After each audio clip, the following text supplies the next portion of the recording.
Apa jadinya jika untuk menjadi kaya, kau harus menyatu bersama mayat? Rizal, seorang remaja miskin yang baru saja kehilangan ayahnya, menemukan jalan pintas menuju kekayaan melalui ritual terlarang di pemakaman tua, sebuah pesugihan yang menuntutnya menyatu dengan mayat setiap 3 bulan sekali. Dibimbing oleh iblis dan dibelenggu oleh janji pesugihan, Rizal hidup dalam kemewahan semu, namun perlahan dihantui arwah para tumbal dan kutukan yang mengintai. Ketika cinta pertamanya tewas dan dijadikan objek ritual, batas antara hidup dan mati menghilang. Ini bukan sekedar kisah tentang pesugihan. Ini tentang harga yang harus dibayar dengan tubuh dan darah.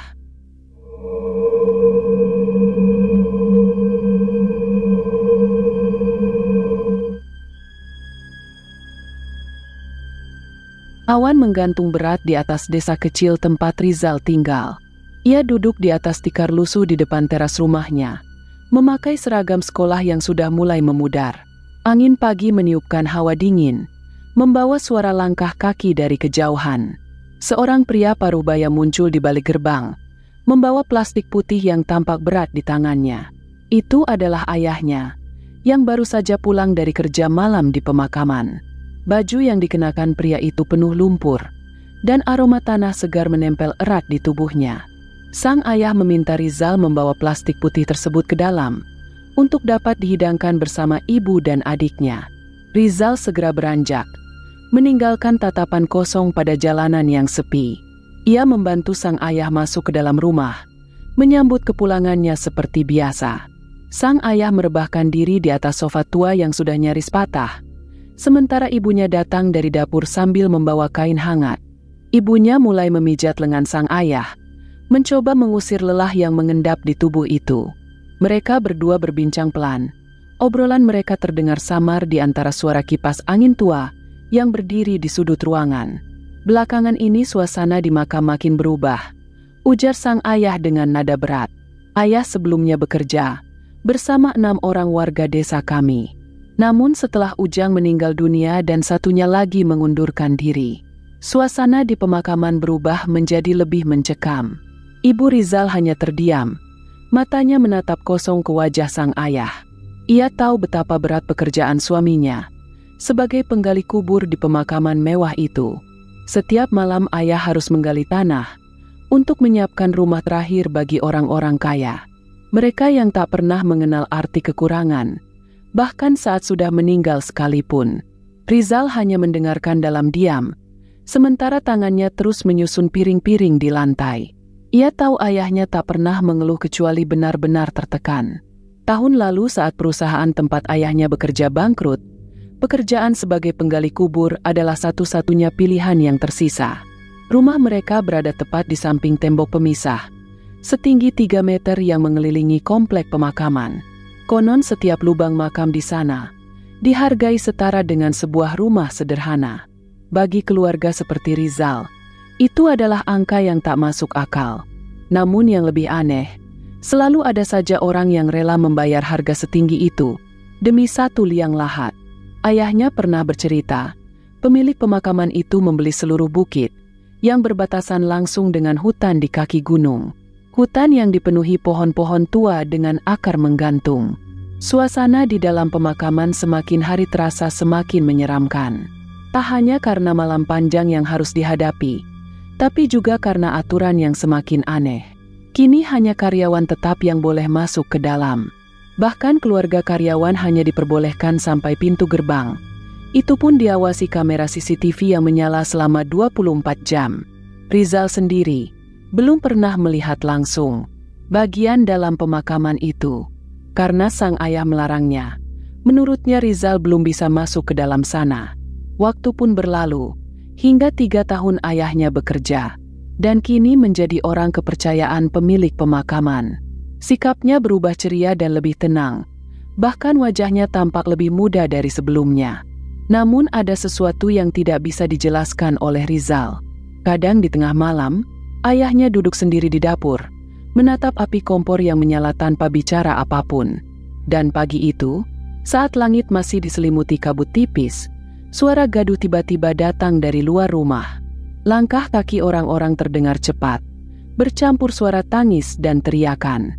Rizal terbangun dengan jantung berdegup keras.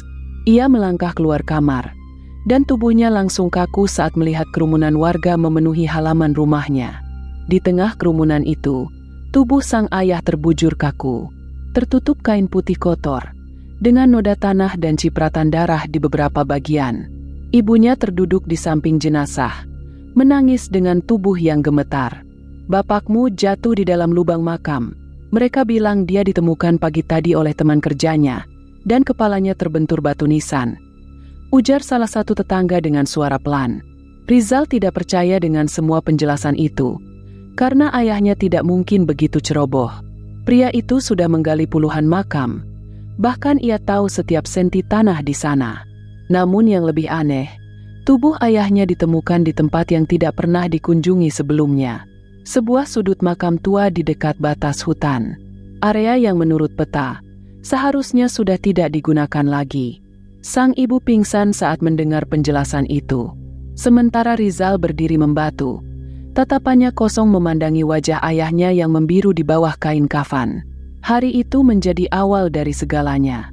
Awal dari sebuah perjalanan gelap yang akan menuntun Rizal pada dunia lain. Dunia yang tidak terlihat oleh mata manusia biasa. Dunia yang akan menelan cahaya hidup Rizal secara perlahan. Dan semua dimulai dari satu lubang makam yang seharusnya tidak pernah ada. Sejak kepergian ayahnya, Rizal lebih banyak diam. Ia jadi jarang bicara bahkan dengan ibunya sendiri. Hari-harinya diisi dengan bekerja serabutan, seperti mengantar galon, mencuci motor tetangga atau membantu warung terdekat. Namun semua itu hanya cukup untuk bertahan hidup. Uang asuransi yang diterima ibunya nyaris habis dalam 2 bulan pertama. Hingga suatu malam, Rizal duduk sendiri di belakang rumah, menatap dinding tinggi yang memisahkan pemukiman mereka dengan komplek pemakaman. Ia memejamkan mata dan membayangkan ayahnya datang, tersenyum samar seperti biasa, sebelum perlahan menghilang di telan kegelapan. Tanpa ia sadari tubuhnya berdiri, kakinya melangkah ke arah pintu kecil yang menghubungkan rumah mereka ke area pemakaman. Kunci tua tergantung di paku karat dekat pintu besi pemakaman. Kunci yang dulu selalu disembunyikan ayahnya. Tanpa berpikir panjang Rizal mengambilnya. Dan malam itu, ia masuk untuk pertama kalinya ke dalam pemakaman. Udara di dalam jauh lebih dingin, lembab dan sunyi. Lampu-lampu taman menyala redup menerangi jalan setapak berlapis batu granit. Barisan nisan marmer berjajar rapi. Sebagian besar masih baru dan berkilau. Namun Rizal tak berhenti di sana. Ia terus berjalan melewati area utama menuju bagian belakang. Dirinya terus melangkah ke dalam semak dan akar pohon. Sebuah gerbang besi kecil berdiri di ujung jalur itu, terkunci dengan rantai tebal. Namun rantai itu telah berkarat dan mudah untuk dirusak dengan batu besar yang ditemukannya di sekitar. Di balik gerbang itu suasana berubah drastis. Tanahnya lebih tinggi tidak terawat, dan nisan-nisan di sana tampak lebih tua, hingga berlumut. Langit di atas terasa lebih gelap meski tidak ada awan. Rizal melangkah perlahan, mengikuti lintasan sempit yang mengarah ke pohon besar di tengah area itu. Akar pohon menjalar keluar, membentuk pola melingkar seperti melindungi sesuatu. Dan di sanalah ia melihatnya. Sebuah batu nisan hitam tak bernama tertutup lumut dan tanah. Rizal coba mendekat dan menyentuh permukaannya yang dingin. Saat itulah tanah di dekatnya bergerak seperti gempa. Rizal terkejut lalu mundur perlahan. Dan dari balik kegelapan muncul seorang pria tua, dengan pakaian kerja lusuh membawa sebuah cangkul. Matanya tajam namun tidak menyeramkan. Pria itu berdiri tegak menatap Rizal dari kepala hingga ke kaki. "Kamu anak Pak Wahyu?" tanyanya pelan. Rizal mengangguk dan coba mengingat sosok pria tua di hadapannya. "Namaku Hermanto. Aku teman kerja ayahmu di sini." Ia lantas menunduk seolah mengenang sesuatu. "Dia tidak mati karena jatuh. Ayahmu memilih sendiri jalannya," lanjut Hermanto dengan suara pelan. Rizal mengerutkan dahi, tak percaya dengan ucapan pria tua itu. Hermanto lalu duduk di akar pohon, memandangi nisan hitam itu dengan penuh arti. Hermanto bercerita tentang pesugihan. "Banyak yang tidak kamu tahu tentang tempat ini. Nisan itu adalah tempat ritual kawin pesugihan. Namun bukan dengan manusia hidup, melainkan dengan tubuh mereka yang sudah mati. Bisik Hermanto dengan tetap memandang ke arah nisan hitam tersebut. Rizal menatapnya tak berkedip. Tubuhnya menjadi gemetar setelah mendengar ucapan Hermanto. Ia ingin pergi tapi tubuhnya seolah tertahan. Lalu Hermanto menunjuk bagian bawah nisan itu. Ayahmu menggali di sini bukan karena perintah, tapi karena keinginannya sendiri. Rizal memberanikan diri melihat lebih dekat. Ada cekungan di bawah akar pohon, bekas galian yang ditutup rapat kembali. Aku tahu kamu juga merasakannya. Ada sesuatu yang menuntunmu ke sini, ucap Hermanto pelan. Rizal menelan ludah lalu bertanya, apa yang sebenarnya dilakukan ayah saya? Hermanto tidak menjawab langsung. Ia berdiri lalu membuka saku jaketnya. Dari sana ia mengeluarkan sebuah jimat kecil, terbuat dari tulang lalu diikat benang merah. Kalau kau benar-benar ingin tahu apa yang terjadi dengan ayahmu, pakai ini di malam Jumat nanti. Datang lagi ke sini dan buka kembali nisan itu, maka dia akan datang menemuimu. Rizal hanya diam mencerna setiap kata yang Hermanto ucapkan. Dia pun bertanya tentang sosok yang akan menemuinya nanti. Hermanto hanya tersenyum pahit lalu menyebut nama Nyai. Malam itu Rizal kembali ke rumah tanpa mengucapkan apapun. Tangannya masih menggenggam jimat tulang pemberian Hermanto. Dan di dalam pikirannya ada rasa penasaran yang bercampur rasa takut. Ia tak tahu bahwa malam Jumat nanti, hidupnya akan berubah selamanya. Dan dari balik akar pohon tua itu, sesuatu mulai bergerak seakan menunggu kehadiran Rizal. Malam Jumat datang lebih cepat dari yang Rizal harapkan. Langit gelap sempurna tanpa bintang dan rembulan. Angin bertiup membawa bau bunga melati yang menyengat. Rizal berdiri di depan nisan seperti yang dikatakan Hermanto. Tangan kirinya menggenggam jimat tulang, dan tangan kanannya menggali tanah yang telah digali oleh ayahnya dulu. Akar pohon seolah menolak saat cangkul menebasnya. Dan tak butuh waktu lama, sesuatu muncul dari balik tanah. Sebuah peti jenazah terlihat. Kayunya nampak lapuk dan berlumut, namun ukirannya masih terlihat sangat jelas. Rizal membuka peti itu dengan perlahan, dan di dalamnya sesosok tubuh wanita terbujur kaku. Kain kafannya masih utuh tapi bagian wajahnya terbuka, memperlihatkan kulitnya yang pucat dengan bibir yang membiru. Rizal ingin muntah tapi tubuhnya tidak bisa digerakkan, dan dari balik ilalang terdengar sesuatu. Sosok Nyai muncul dengan tubuh setengah wanita dan ular. Wajahnya luar biasa cantik, dengan mata menyala seperti bara. Suara bisikannya menyusup ke dalam kepala Rizal, bukan melalui telinga tapi langsung ke dalam pikiran. Kalau kau mau menjadi kaya, ingin keluar dari kemiskinan, maka jangan berpaling. Dan mayit ini adalah persembahan pertamamu. Jika kau menolak, kau akan tetap miskin. Bahkan lebih miskin dari sebelumnya. Kau akan melihat ibumu mati kelaparan, dan adikmu akan ikut menderita. Rizal mundur selangkah dengan napas tercekik. Pohon-pohon di sekitar bergerak sendiri, seperti ada yang memperhatikan dari segala arah. Bisikan itu berubah menjadi jeritan dalam kepala Rizal, menyayat logikanya hingga hancur dan akhirnya ia menyerah. Dengan gemetar ia mendekati tubuh wanita itu. Kepalanya berdenyut membuat penglihatannya kabur, tapi tubuhnya bergerak sendiri. Saat ia menyentuh kulit dingin itu, matanya basah oleh air mata. Ia tak ingin melakukannya, tapi sesuatu dalam dirinya telah hancur malam itu. Waktu terasa berhenti ketika Rizal melakukan ritual tersebut. Dan setelah semuanya selesai, tubuh Rizal jatuh ke samping dan menggigil hebat. Mayat itu kini tampak berbeda. Kulitnya terlihat lebih pucat, namun wajahnya tersenyum lebar seolah puas. Nyai perlahan mendekat sambil menjulur dari balik pepohonan. Ia lantas menyentuh dahi Rizal seakan menerima persembahan pertamanya.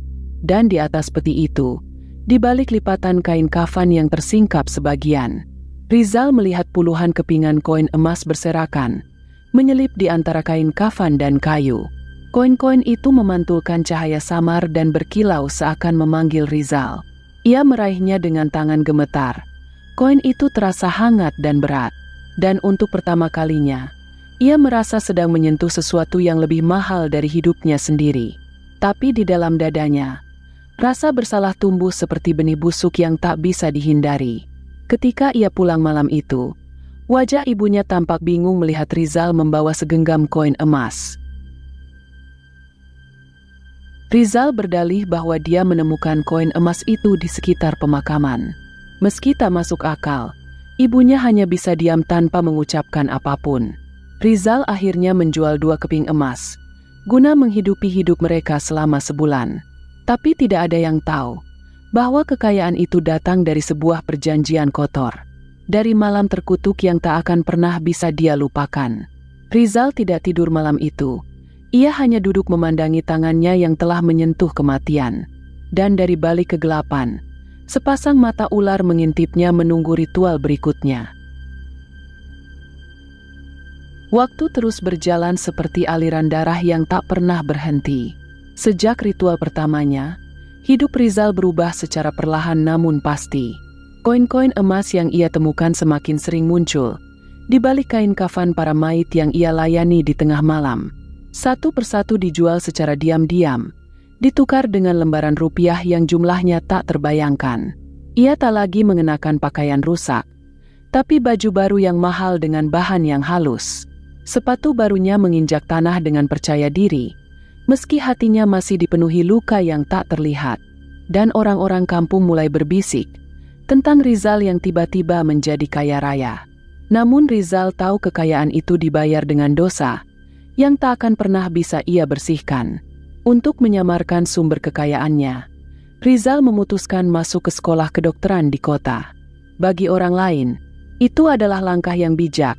Rizal masih muda, cerdas dan kini punya cukup uang untuk menjadi dokter. Namun bagi Rizal itu adalah kedok, tempat berlindung dari dunia yang ia ciptakan sendiri. Di sekolah ia menjadi mahasiswa teladan, mendapatkan nilai bagus dengan sikapnya yang baik. Namun setiap malam Jumat Kliwon, ia tetap pulang ke makam untuk memberikan persembahan kepada Nyai dan menunggu tubuh yang harus ia satukan demi koin emas berikutnya. Ia mulai terbiasa tidur hanya 2 jam semalam, bukan karena sibuk belajar, tapi karena mimpi buruk yang terus menghantuinya di dalam mimpi. Mayat-mayat itu hadir dalam tidurnya, menatapnya tanpa mata dengan mulut yang membusuk. Dan di tengah semua mimpi buruk itu, seorang gadis mulai hadir dalam hidup Rizal. Gadis itu bernama Nia. Nia adalah teman sekelas yang selalu membuat Rizal tertawa, dan dia juga yang mengisi kekosongan yang tak bisa Rizal jelaskan. Meski hanya sesaat, Nia selalu ada untuk Rizal. Kadang Rizal ingin berkata jujur tentang ritual pesugihan dan penyatuan bersama mayit. Tapi setiap kali ia melihat wajah Nia yang polos, Rizal memilih diam, karena ia tahu dunia yang ia masuki tak bisa disentuh oleh orang biasa. Dan Nia terlalu murni untuk kegelapan itu. Sementara itu Nyai semakin sering muncul dalam bayangan di kaca kamar mandi. Dan kadang Nyai menampakkan wajah manusianya dalam mimpi Rizal, menari di antara lilin-lilin hitam, dengan darah mengalir dari ujung bibirnya, seraya berucap, "Jangan lupakan janjimu, karena darahmu sudah menjadi milik kami. Dan koin emas itu bukanlah hadiah, tapi ada harga yang harus kau bayar." Rizal mulai mengerti satu hal. Ia adalah mahasiswa kedokteran di siang hari, dan pemuja kematian di tengah malam. Rizal hanya bisa bertahan selama jantungnya masih kuat memompa kesadaran. Namun sekuat apapun ia mencoba terlihat normal, arwah yang menghantuinya tak pernah memberi izin untuk dia menikmati hidup. Setiap 3 bulan sekali, Rizal harus kembali ke makam tua di ujung barat pemakaman. Di antara pepohonan dan semak berduri, menjadi saksi dari ikatan yang tak bisa ia lepaskan. Ritual itu bukan sekedar permintaan Nyai, tapi syarat mutlak agar kekayaan tetap mengalir dan Rizal bisa tetap hidup. Setiap 3 bulan tubuh mayit wanita disiapkan. Kadang perempuan tua, kadang muda, bahkan pernah seorang ibu yang baru saja melahirkan, namun tak sempat menimang anaknya. Hermanto selalu ada di sana, menjadi pengawas ritual tapi tak pernah ikut campur. Ia seperti penunjuk jalan yang hanya bisa mengantar, bukan menyelamatkan. Rizal masuk ke dalam liang makam yang telah dibuka sebagian. Lilin hitam menyala mengelilingi tubuh mayit, menebar bau minyak mistik dan wangi bunga kantil yang menyesakkan dada. Nyai muncul dari balik kabut, dengan tubuh setengah ular dan perempuan cantik. "Kau ingat perjanjian kita?" bisiknya lembut namun mengerikan. Dan Rizal hanya bisa mengangguk, lalu melangkah pelan ke atas mayit yang tak lagi bisa melawan. Tangannya gemetar dan tubuhnya berkeringat dingin. Namun ritual tetap harus dijalankan. Karena jika gagal, maka bukan hanya koin emas yang tak akan muncul, tapi kematian yang akan datang menggantikannya. Setelah melakukan ritual, Rizal akan duduk diam di samping makam, memandangi tangannya yang kini memegang kantung kain hitam. Dan ketika dibuka, puluhan koin emas di dalamnya berkilau keemasan. Namun setelah ritual ketiga, sesuatu mulai berbeda. Mayit yang ia satukan memiliki mata yang melotot. Rizal mengira itu hal biasa, tapi di malam berikutnya ia bermimpi wajah mayat itu bukan dalam keadaan mati, melainkan hidup dan berbisik pelan di telinganya, meminta untuk dibebaskan. Rizal terbangun dengan napas tercekik dan tubuh basah oleh keringat. Hari demi hari suara-suara itu semakin sering terdengar. Wajah-wajah mayat itu datang dan pergi seperti kabut tipis di kegelapan. Mereka tak marah, tapi mereka menatap Rizal dengan luka. Seolah bertanya, "Mengapa kau lakukan ini pada kami?"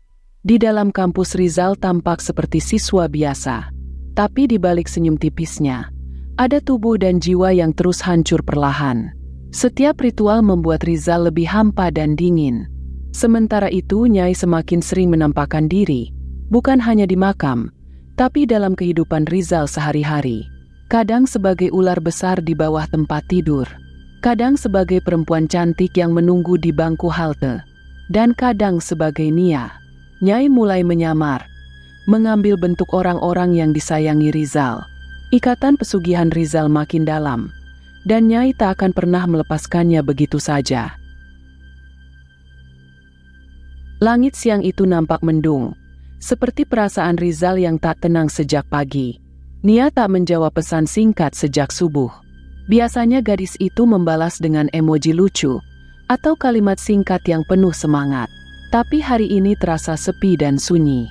Dan tiba-tiba berita itu datang, seperti petir yang menyambar tubuh Rizal tanpa peringatan. Nia mengalami kecelakaan. Sebuah truk kontainer kehilangan kendali dan menabrak mobil yang ditumpanginya. Nia tewas di tempat dan kondisi tubuhnya sulit untuk dijelaskan.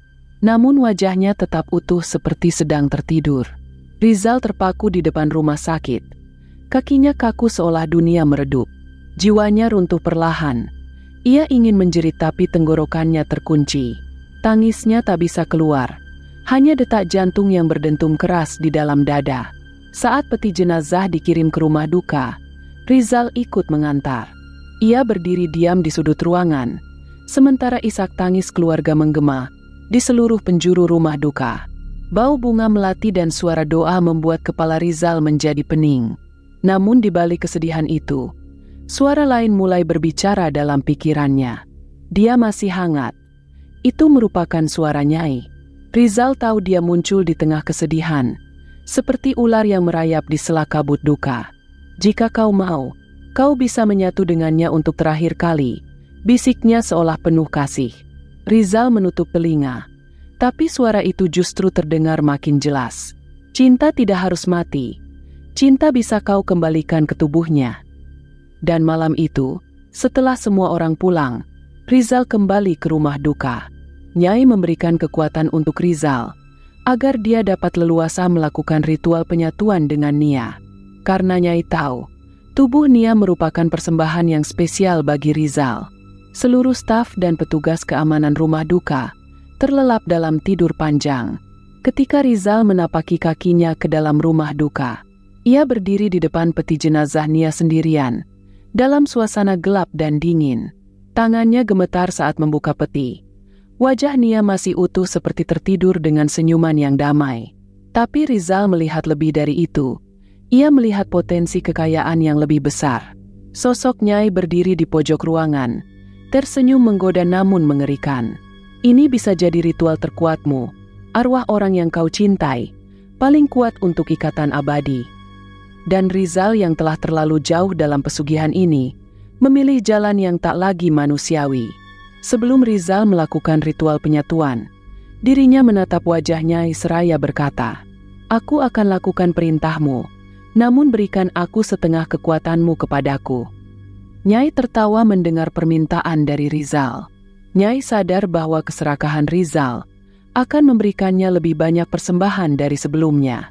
Nyai mengangguk dan menyetujui permintaan Rizal tersebut. Dan malam itu, ritual kembali dilakukan.